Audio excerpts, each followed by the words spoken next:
Le papier peint n'a pas fini d'habiller nos murs. Les raisons de ce mini-succès sont simples. Le papier peint relook un mur tout en gommant les imperfections de ce dernier. Et avec les papiers peints panoramiques, il renoue avec sa fonction d'origine, décorée.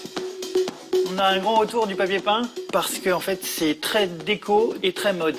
Avant, on avait du papier peint sur tous les murs et ça écrasait une pièce, alors que maintenant, on est plutôt sur un mur, voire deux de temps en temps, pour en fait donner une âme à une pièce et également faire un effet œuvre d'art.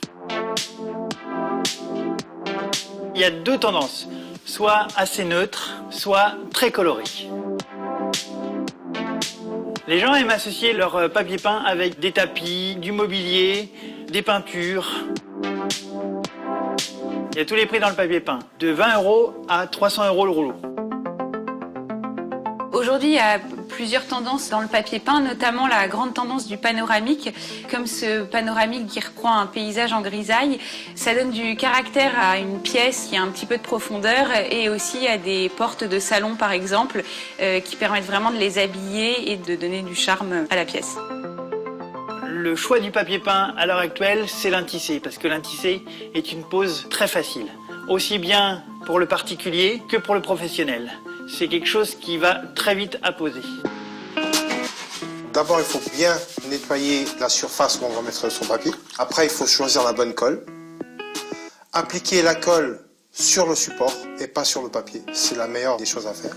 Et après, c'est commencer à mettre son papier. Petites astuces pour faire des économies.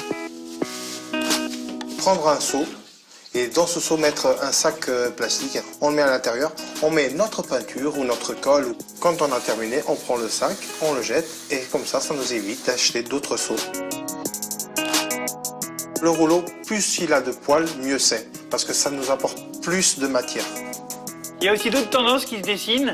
Le bois debout pour faire des têtes de lit par exemple. Et d'autres tendances comme l'ardoise en feuilles qui permet de faire des cuisines.